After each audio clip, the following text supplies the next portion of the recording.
programa. Comenzamos. Mi nombre es Aisa García y les doy la bienvenida a Vidas, la revista cultural por excelencia de Telesur. Hoy estamos en el corazón del Paseo de la Reforma en la Ciudad de México para recorrer la exposición monumental Nopalera en el Corazón, una propuesta artística que conmemora los 700 años de la fundación de México Tenochtitlan. Prepárese para un viaje de memoria, arte y cultura.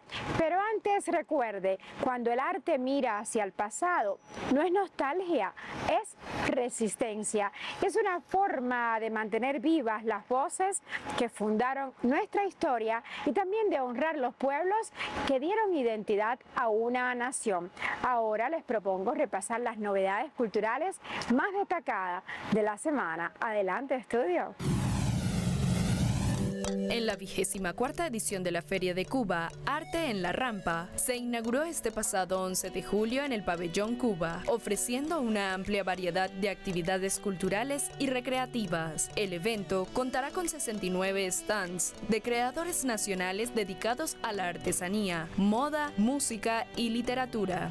La programación incluye espectáculos infantiles, conciertos, presentaciones literarias y espacios dedicados a la trova y la décima. Además, se extenderán iniciativas similares en otras provincias, reforzando su alcance nacional. La feria, organizada por instituciones culturales, se consolida como un referente veraniego de promoción artística y entretenimiento familiar hasta el 31 de agosto. Del 14 al 20 de julio, Venezuela será sede del 19º Festival Mundial de Poesía dedicado a Palestina, con la participación de más de 40 poetas internacionales provenientes de 4 continentes y 150 voces locales. El evento, inaugurado en el Teatro Teresa Carreño de Caracas, se extenderá a 18 estados del país con una programación que incluye recitales, talleres de creación literaria y presentaciones editoriales. La iniciativa busca fusionar el arte poético con la reflexión política, ofreciendo espacios de diálogo intercultural en instituciones educativas y comunidades.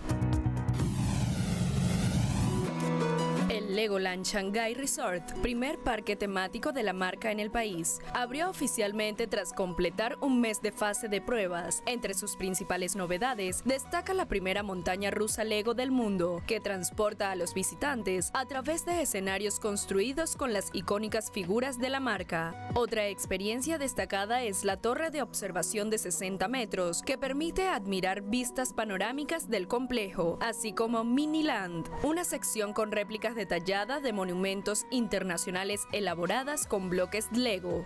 El parque también presenta 2 espectáculos inéditos: Shanghai Dreamscapes, un viaje interactivo por la evolución histórica y urbana de la ciudad, y luego Monkey Kid, un show en vivo con acrobacias y una importante marioneta de más de 3 metros. La obra El simulacro de los espejos, anunciada durante la Feria Internacional del Libro de Venezuela en Caracas, se distinguió en la 21ª edición del Premio Internacional de Novela Rómulo Gallegos. Se impuso entre 513 novelas procedentes de 23 países. Con una atmósfera kafkiana, la novela explora el capitalismo decadente, los poderes ocultos, la vigilancia masiva y la banalización de la política y la vida social. Su prosa sobria y libre de retórica profundiza en temas como la pérdida de intimidad y el vacío existencial. El jurado, compuestos por destacadas figuras iberoamericanas, otorgó el premio por unanimidad, reafirmando su relevancia en la literatura contemporánea, destacando su calidad como una de las grandes creaciones narrativas actuales.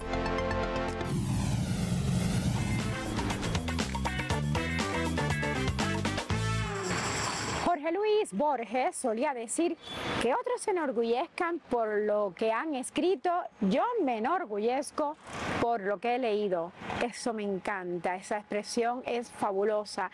Por eso en Vidas compartimos esta idea. Esta semana le traemos 2 recomendaciones de la editorial Penguin Random House.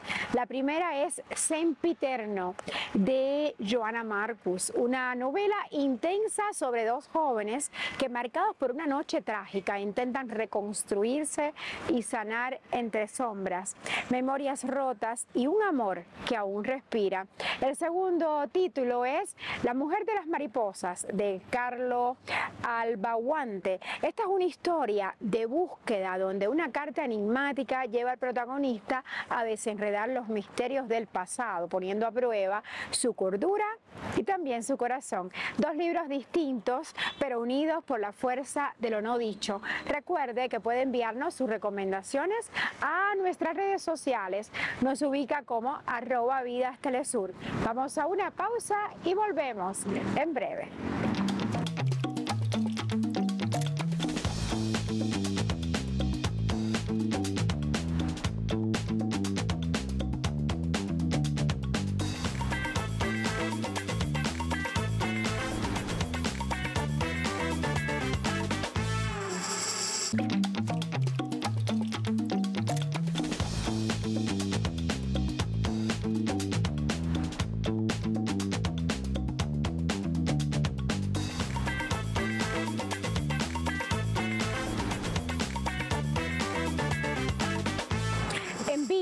Semana tras semana le contamos sobre aquellas personalidades que hacen del arte y de la cultura su forma de vida. Por eso hoy quiero que conozcan a una figura clave del mundo literario en español.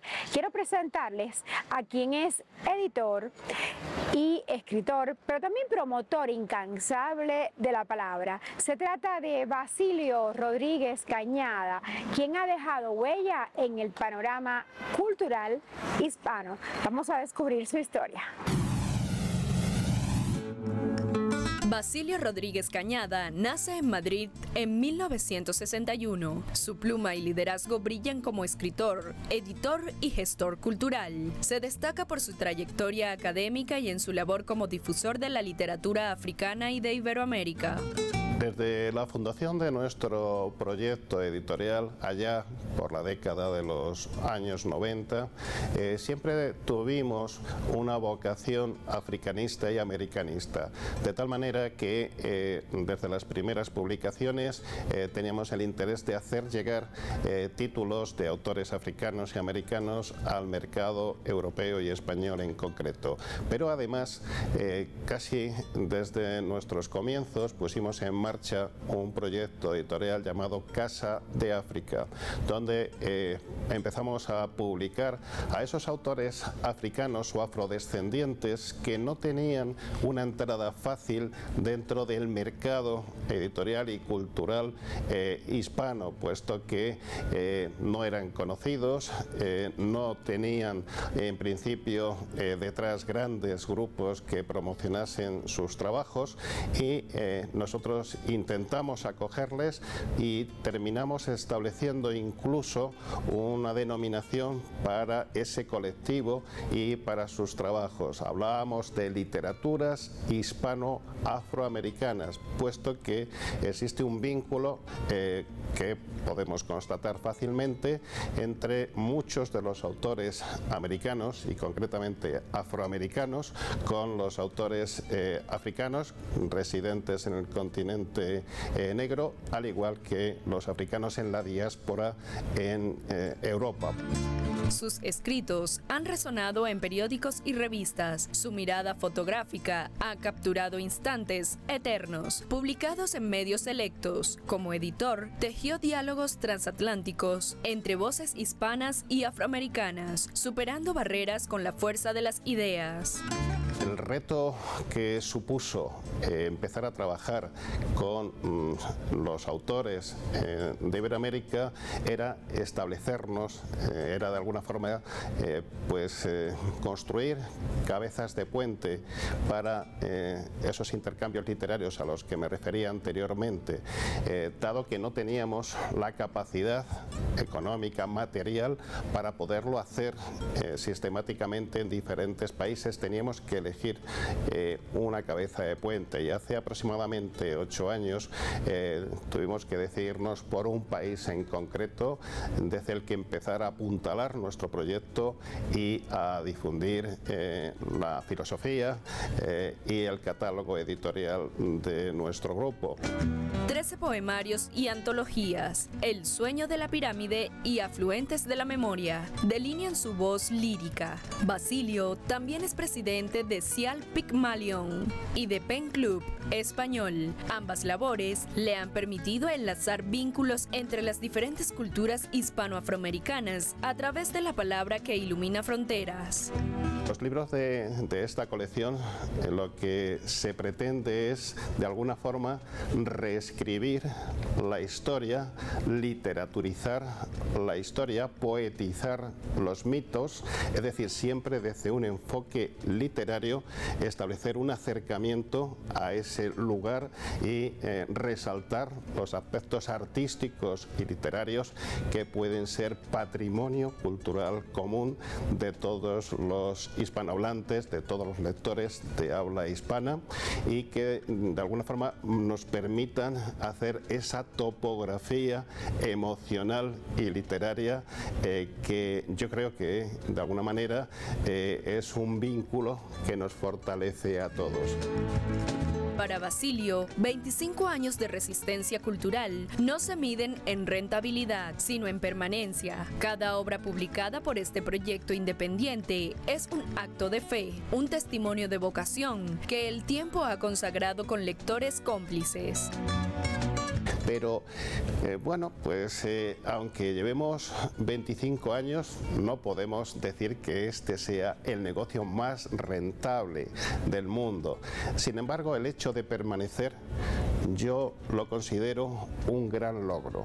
El hecho de permanecer un proyecto independiente durante un cuarto de siglo, haber publicado la cantidad de obras que hemos hecho, supone que hemos desarrollado mucho trabajo y que ese trabajo ha tenido una acogida que nos ha permitido seguir desarrollándolo, y eso es lo que justifica una vocación en definitiva. El legado editorial de Basilio no se calcula en cifras, sino en siglos de tinta rebelde y páginas que desafían el tiempo. Para él, cada libro siembra puentes entre mundos, siendo un acto de fe para la cultura en resistencia.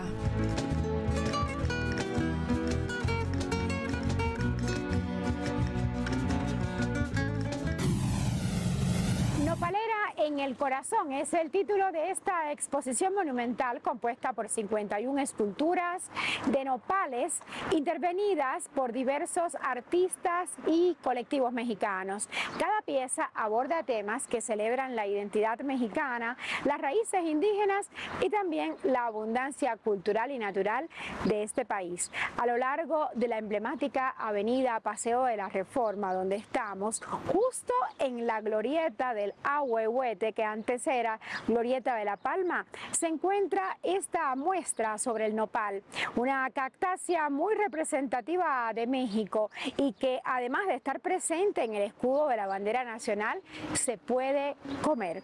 Hacemos una breve pausa, pero no se vaya, porque aún tenemos mucho más que compartirle en Vidas.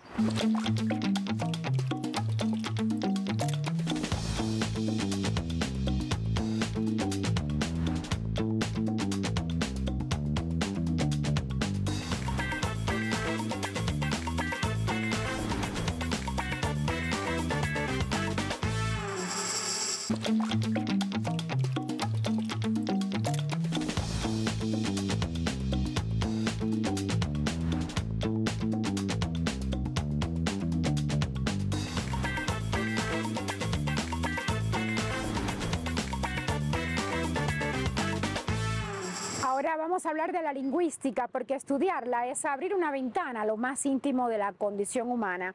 En ella, cada palabra es un espejo de nuestras emociones, pero también de nuestra historia y de la cultura que nos habita. Porque sí, el lenguaje tiene alma, y cada lengua que se estudia, se entiende o se preserva es un acto de resistencia contra el olvido. Acompáñeme a conocer esta historia que nos conecta desde la palabra, nos conecta con nuestra esencia.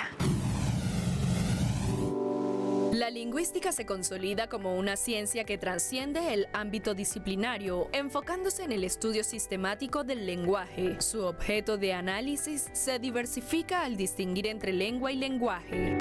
La lingüística es como una ciencia que tiene una gran gama de disciplinas o ciencias que la conforman, ¿no? Estoy pensando por lo menos la primera de ellas, de la cual yo me enamoré profundamente, hace más o menos como unos 20, 25 años atrás, es la gramática. O sea, todo lo que involucra la gramática, bueno, desde los tipos de palabras, la clasificación de las palabras, cómo la función de cada una de ellas en una oración, en una frase, etc. Y de la gramática, la lingüística también te lleva a algo que es en lo que yo estoy trabajando actualmente, que es el análisis del discurso, ¿no? Y el análisis del discurso te lleva a la conexión con todas las demás ciencias y disciplinas, ¿no? Entonces, y lo que involucra la lingüística, ¿no? O sea, ya el hecho de hablar del lenguaje es hablar de todo. La lingüística revela cómo el lenguaje codifica la identidad colectiva, encapsula historia, tradiciones y cosmovisiones, demostrando que toda lengua es un archivo vivo de su cultura. Por ejemplo, la palabra, se me ocurre ahorita dos palabras que están vinculadas con nuestra gastronomía. La palabra hallaca. O sea, todo lo que involucra la palabra hallaca. O sea, todo el bagaje de nuestros aborígenes ahí en esa palabra. Me voy con la palabra arepa. Es más, ahorita se me ocurre la palabra canoa, que fue la primera palabra que se registró y entró al español general, porque es una palabra de origen indígena, ¿no? De la lengua taína. Entonces, imagínate cuál es la relación con la cultura. Refleja la cultura, refleja la visión, la idiosincrasia del hablante. O sea, es una relación total, o sea, porque como la lengua, por ejemplo, no va a reflejar la cultura, todo lo contrario, la lengua es reflejo de la cultura. El encuentro entre lenguas nativas generó transformaciones clave: el léxico, cambios gramaticales, pérdida de lenguas y surgimiento de dialectos mestizos. Cuando nos vendían esa era de globalización y de las telecomunicaciones y el internet, entonces nos vendían también las voces que formaban parte de todo lo que involucraba eso. Por ejemplo, yo me acuerdo que estábamos empezando a utilizar la palabra correo electrónico, ¿no? Y no sabíamos si decir email o simplemente decir correo, ¿no? O cuando, por ejemplo, empezábamos a utilizar un chat, entonces de eso salió chatear como verbo. Entonces siempre se están incorporando voces, etcétera. Eso es lo ideal, porque en el momento en que una lengua deje de transformarse y de sufrir cambios, bueno, pasa lo que pasó con el latín. O sea, da resultado a otra lengua, ¿no? La lingüística emerge como ciencia fundamental que desentraña la relación simbiótica entre lenguaje y cultura, evidenciando cómo las lenguas en constante evolución son ventanas activas a la identidad colectiva.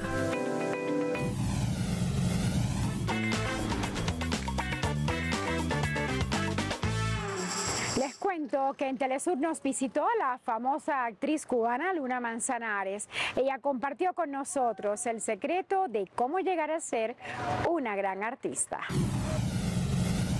Hola, yo soy Luna Manzanares y mi tesoro cultural es la composición musical, la actuación también, y creo que para llegar a dominar estas artes es como todo, hay que dedicarle muchísimo tiempo de preparación, de estudio, de formación, el 70% del trabajo de preparación y el 30%, bueno, ya se lo dejamos al talento, pero creo que ese es mi gran aporte.